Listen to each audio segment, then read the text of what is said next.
तो बात कर लेते हैं मिडिल ईस्ट में जारी भीषण युद्ध की, जो हर तारीख के साथ और ज्यादा विध्वंसक होता जा रहा है। इस जंग में ऐसे तो इजराइल और ईरान आमने सामने हैं, लेकिन इस जंग में अब धीरे धीरे कई और देशों की एंट्री हो चुकी है। खासतौर पर अमेरिका, मिडिल ईस्ट में भीषण जंग का असर इजराइल और ईरान दोनों ही देशों पर पड़ रहा है। रिहायशी इलाकों में तबाही का मंजर देखने को मिल रहा है। इजराइल ने तेहरान सहित ईरानी मिसाइल ठिकानों पर एक बार फिर से हमला बोला है। वहीं पलटवार में ईरान भी इजराइल पर ताबड़तोड़ मिसाइल अटैक कर रहा है। और इन सब के बीच ट्रंप ने एक बड़ा ऐलान कर दिया, जिसके बाद इस युद्ध के और ज्यादा विध्वंसक होने की आशंका जताई जा रही है। तो देखिए, लगातार छठा दिन है आज इस युद्ध का, और जिस तरह से हर दिन हमले हो रहे हैं, दोनों देश एक दूसरे पर अटैक कर रहे हैं, कई ठिकानों को तबाह किया जा रहा है। और इसी बीच अमेरिका भी इस जंग में कूदता हुआ दिख रहा है, क्योंकि अमेरिकी प्रेसिडेंट के जो बयान सामने आ रहे हैं, जिस तरीके से उनकी तरफ से ये कहा गया है कि वो कुछ बड़ा करने की तैयारी में है। लगातार वो ईरान को चेता भी चुके हैं, चेतावनी उनकी तरफ से दी जा चुकी है। लेकिन इसी बीच अब आखिर आगे होगा क्या, क्योंकि एक एक दिन जिस तरीके से इस युद्ध में आगे बढ़ रहा है, सिर्फ और सिर्फ भीषण तबाही मच रही है। तेहरान को खाली करने की चेतावनी पहले ही ट्रंप दे चुके हैं। तेहरान से लोगों का निकलना लगातार जारी है। जो वहां के लोकल्स हैं, वो भी अपना घर बार सब कुछ छोड़कर दूसरी सुरक्षित जगहों का रुख कर रहे हैं। जो बाकी देशों के लोग इस वक्त ईरान में हैं, वो भी फौरन वहां से निकलना चाह रहे हैं। अब आपको हम बताते हैं कि ट्रंप ने आखिर क्या कहा है। देखिए, ट्रंप की तरफ से जो बयान दिया गया, उसमें यह कहा गया है कि ईरान बिना किसी शर्त के सरेंडर करे। उन्होंने कहा कि हमें पता है कि सर्वोच्च नेता कहां पर छिपा हुआ है। इसी के साथ उन्होंने खामेनेई को लेकर कहा कि एक आसान लक्ष्य है वो उनके लिए, लेकिन अभी मारेंगे नहीं। ईरान के आसमान पर हमारा पूरा कब्जा है। तो ईरान को लेकर अमेरिकी प्रेसिडेंट का यह बड़ा बयान। We're not looking for a ceasefire. I didn't say I was looking for a ceasefire. That was Emmanuel, nice guy, but he doesn't get it right too often. But we're not looking. We're looking for better than a ceasefire. Ceasefire. What are you looking for here? A real end, not a ceasefire. An end. So something that will be permanent. Yeah. Or giving up entirely. That's okay too. Are you close there? Are you possible? Is that possible in the next 24 or 48 hours? Certainly possible. Complete give up. That's possible.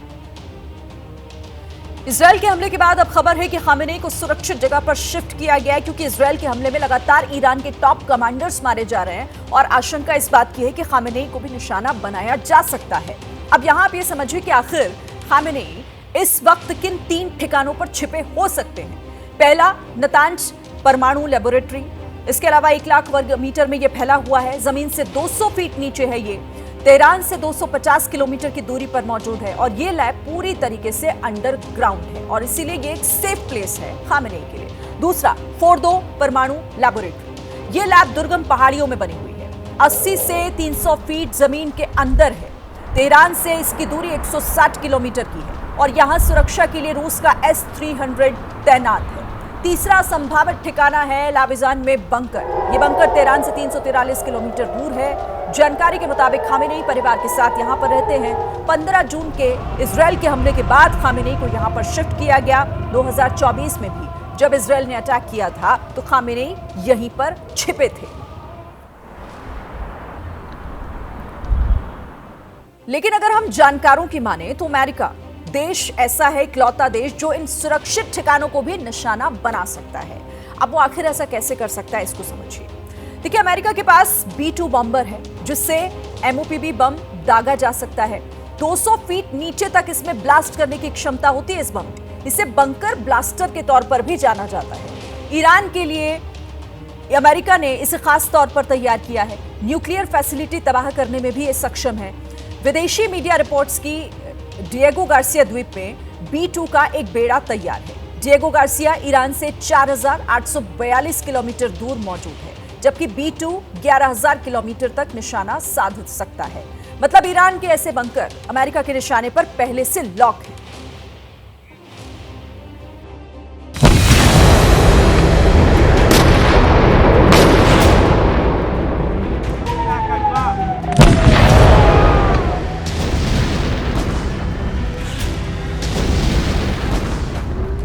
इस युद्ध में Iran Israel की दुश्मनी से ज्यादा Trump और Netanyahu की दादागिरी है।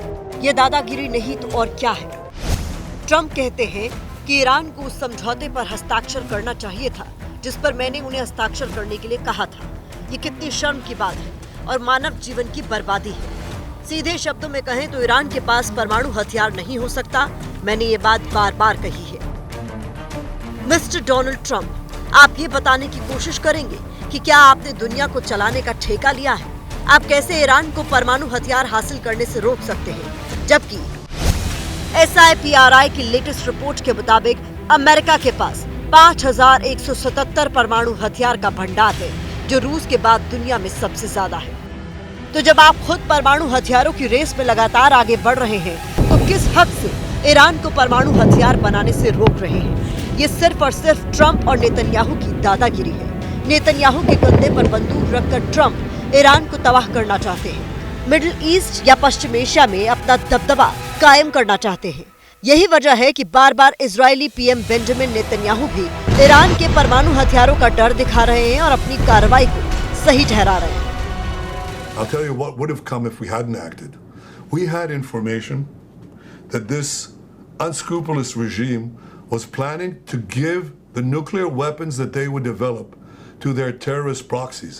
That's nuclear terrorism on steroids. That would threaten the entire world. हालांकि ईरान के परमाणु हथियारों को लेकर नेतन्याहू के दावे पर भी कई तरह के सवाल उठ रहे हैं। अल जजीरा की रिपोर्ट के मुताबिक इजरायली राजनीतिक विश्लेषक ओरी गोल्डबर्ग ने कहा है कि इंटरनेशनल एटॉमिक एनर्जी एजेंसी यानी IAEA की रिपोर्ट में ऐसा कुछ भी नहीं था जो ये सुझाव दे कि ईरान इजरायल के अस्तित्व को खतरा पैदा कर सकता है।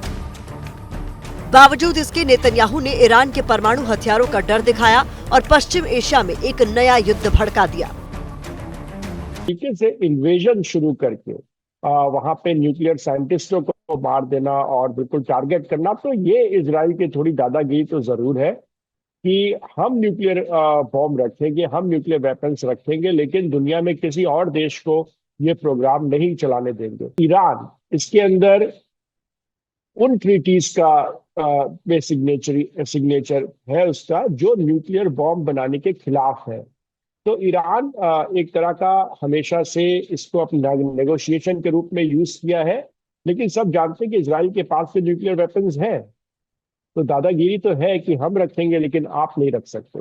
अमेरिकी राष्ट्रपति डोनाल्ड ट्रंप ने G7 से लौटने के बाद एक बार फिर से यह दोहराया है कि वो ईरान के परमाणु कार्यक्रम को खत्म करना चाहते हैं और यही वजह है कि जो तनाव इस वक्त मिडिल ईस्ट में जारी है, इसके माध्यम से क्या अमेरिका मिडिल ईस्ट या पश्चिम एशिया में अपना दबदबा कायम रखना चाहता है।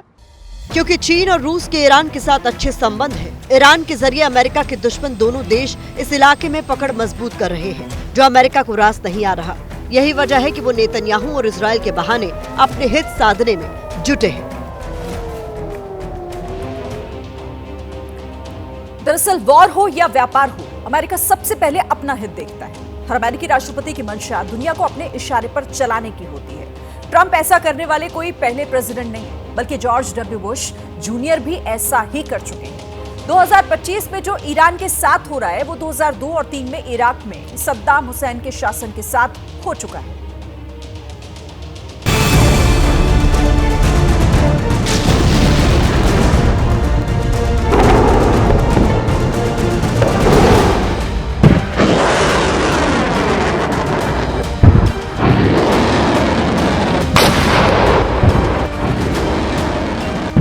ईरान के खिलाफ युद्ध छेड़ने के पीछे नेतन्याहू के दो मकसद हैं। पहला, ईरान से किसी भी तरह के परमाणु खतरे का पूरी तरह से खात्मा। दूसरा, ईरान के supreme leader Ayatollah Ali Khamenei का अंत। परमाणु खतरे को तबाह करने वाले लक्ष्य की तरफ इजराइल तेजी से बढ़ रहा है। पिछले 5 दिनों में इजरायली फोर्सेस ने ईरान के सैन्य ठिकानों, एनर्जी इंफ्रास्ट्रक्चर समेत राजधानी तेहरान में कई जगहों को टारगेट किया है। यही नहीं, तेल अवीव ने ईरान के सैन्य अफसरों और परमाणु वैज्ञानिकों को भी निशाना बनाया है। इजरायली पीएम ईरान की तुलना कैंसर से कर रहे हैं। यह ईरान कैंसर की तरह है। आपको पता है कि आपको कैंसर है जो आपको मार सकता है। आप कैंसर को हटाते हैं, आप इलाज भी करवाते हैं, लेकिन वो एक दिन वापस आ सकता है। हम रुकने वाले नहीं, हमारे पास और भी लक्ष्य हैं। ईरान भी इजरायली हमलों का पुरजोर जवाब दे रहा है। ईरानी फोर्सेस ने मोसाद के हेडक्वार्टर पर हमले की कोशिश की है। अब सवाल यह है कि नेतन्याहू खामनेई का खात्मा क्यों चाहते हैं। दरअसल खामनेई शासन के दौरान ईरान ने ऐसे कई प्रॉक्सी संगठनों को समर्थन दिया जो इजराइल के लिए खतरा बनते रहे, जैसे हमास, हूती और Hezbollah. The Iranian people realize, and the world needs to realize, that the root cause of the problem has been the regime and its nature.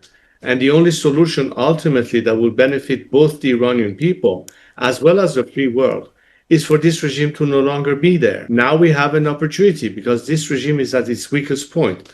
There's a window in which we can operate and hopefully liberate our country, and the world can finally breathe a sigh of relief that they no longer have to fear nuclear threats, terrorism, radicalization, and so on and so forth. खबर है कि Israel Iran को बहुत जल्द surprise देगा। ये Lebanon में Hezbollah पर हुए पेजर ब्लास्ट जैसा हमला हो सकता है। इसके अलावा इजराइल, अमेरिका और यूरोपीय देशों की ज्वाइंट फोर्सेस के 200 एयरक्राफ्ट एक साथ ईरान पर बम गिराने की विध्वंसक कार्रवाई कर सकते हैं। नेतन्याहू को लगता है कि खामनेई के खात्मे के साथ इजराइल की सुरक्षा पर मंडराने वाला खतरा भी खत्म हो जाएगा, लेकिन इजराइल बिना अमेरिका की मदद के अपने लक्ष्य को हासिल नहीं कर सकता।